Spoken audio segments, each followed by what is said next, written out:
रात का समय था। हवलदार गोपाल पुलिस की जीप को बहुत तेजी से भगा रहा था। उसके साथ इंस्पेक्टर ऋषि बैठे हुए थे। जीप के पीछे एक चोर इंस्पेक्टर ऋषि की गोद में बेहोश लेटा हुआ था।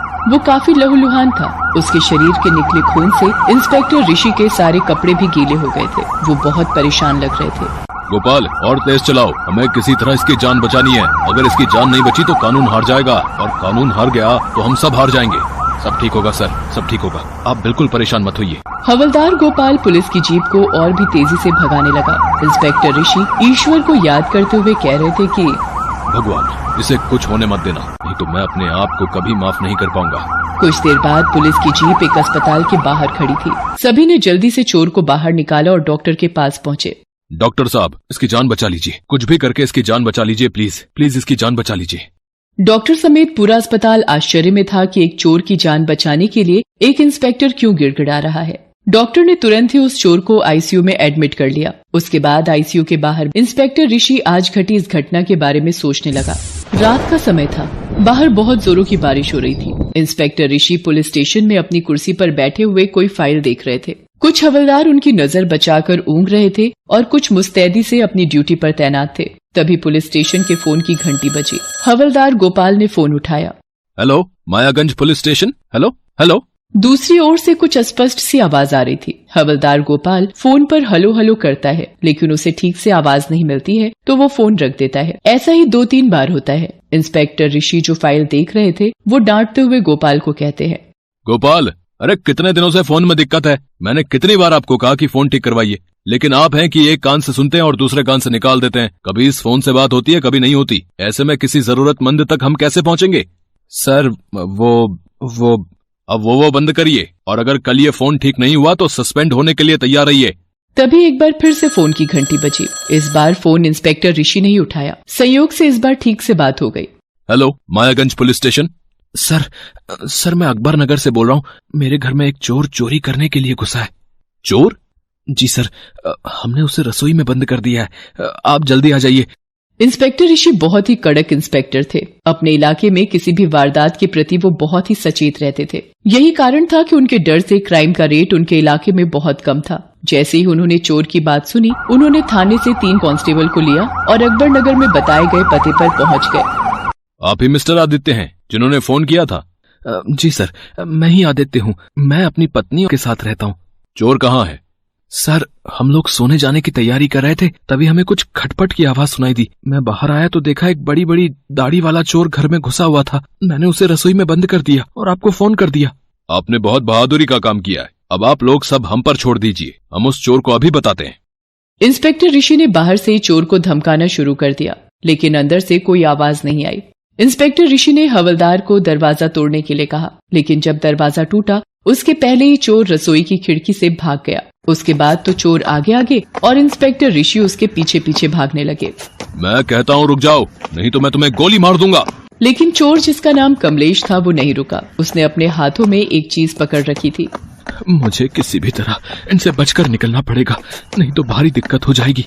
कमलेश रात के अंधेरे का फायदा उठाकर एक गली में निकल गया। वो उस गली में बहुत देर तक भागता रहा। लगता है पुलिस वाले दूसरी तरफ निकल गए। उसने आसमान की ओर देखा और मन ही मन भगवान को शुक्रिया कह रहा था कि तभी उसे कुछ दूरी पर पुलिस वाले दिखाई दिए। उसने एक जगह छिपने की कोशिश की, लेकिन इंस्पेक्टर ऋषि ने उस पर गोली चला दी। संयोग से वो बच गया और फिर से तेजी से भागने लगा।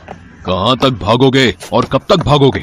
गुनहगार लाख भागे, लाख छिपने की कोशिश करे, लेकिन पुलिस की गोली पर उसका नाम लिखा होता है। मैं अब भी कह रहा हूँ रुक जाओ, नहीं तो गोली खाने के लिए तैयार रहे।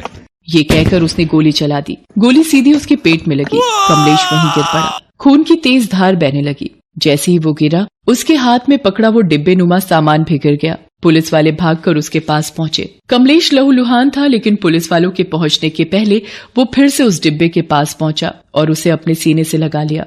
सर जरूर इस डिब्बे में कोई कीमती चीज है जो उसने उस घर से चुराई है। मुझे भी ये लगता है। छीन लो उस डिब्बे को उससे। उसके बाद हवलदार गोपाल कमलेश के हाथों से वो डिब्बा छीनने लगा, लेकिन कमलेश वो डिब्बा देने को बिल्कुल तैयार नहीं था। दोनों के बीच छीना झपटी हो रही थी कि उसी बीच वो डिब्बा कमलेश के हाथ से छूटकर एक बार फिर से दूर जा गिरा। इस बार गिरने के बाद वो बंद डिब्बा खुल गया और उससे जो चीज बाहर आई उसे देखकर सभी आश्चर्यचकित रह गए। सर, इस डिब्बे में कोई कीमती सामान नहीं बल्कि ये रोटियां हैं। वे कुछ समझ पाते तभी कमलेश कहने लगा, साहब ये रोटियां मुझे दे दो। मेरी बेटी चुनमुन जो सिर्फ 5 साल की है, उसे बचपन से दिखाई भी नहीं देता साहब। वो बहुत भूखी है साहब। पिछले 3 दिन से उसने कुछ नहीं खाया है साहब, कुछ नहीं खाया है। रोते रोते कमलेश अपनी कहानी बताने लगा। उसने बताया कि वो रामनगर में रहता है और एक कपड़े की फैक्ट्री में मजदूरी करता था, लेकिन किन्हीं कारणों से उसकी कंपनी बंद हो गई। अब कंपनी बंद हो गई तो उसकी नौकरी भी चली गई। उसने दूसरी कई जगहों पर नौकरी के लिए कोशिश की, लेकिन उसे नौकरी नहीं मिली। धीरे धीरे घर का अनाज लगभग खत्म हो गया था। एक दिन जब वो परेशान हाल घर लौटा तो बाबा आप कब आए? छोटी सी चुनमुन को देखकर मुझे रोना आ रहा था। उस बेचारी ने सुबह से कुछ नहीं खाया था। अभी तुरंत आया हूँ। आज आपने मुझे आवाज नहीं लगाई बाबा। आप तो जब भी घर आते हैं तो मुझे आवाज लगाते हैं। वो आज तबीयत थोड़ी ठीक नहीं लग रही थी चुनमुन। क्या हुआ बाबा आपको? अरे परेशान मत हो, थोड़ा सा सिर में दर्द है, ठीक हो जाएगा है।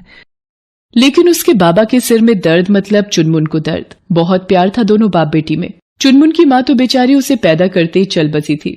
चुनमुन अपने नन्हे नन्हे हाथों से अपने पिता का सिर दबाने लगी। बाबा आपका दर्द देखना, तुरंत ठीक हो जाएगा। मेरे हाथों में जादू है। हाँ बेटा, तुम्हारे हाथों में सचमुच जादू है। बाबा आप रो रहे हैं क्या? नहीं तो मैं क्या रो रहा हूँ। नहीं बाबा, ये माना कि मैं देख नहीं सकती, लेकिन महसूस तो कर सकती हूँ। आप मुझसे झूठ मत बोलिए। चुनमुन की बातों को सुनकर कमलेश ने उसे गले लगा लिया। अगले दिन भी उसे काम नहीं मिला। आज 2 दिन हो गए थे, न तो उसने कुछ खाया था न चुनमुन ने। उस बेचारी नन्ही सी चुनमुन का सब्र जवाब दे गया और उसे भूख से चक्कर आ गया। चुनमुन क्या हुआ बेटी? आंखें खोलना। अरे क्या हुआ है तुझे?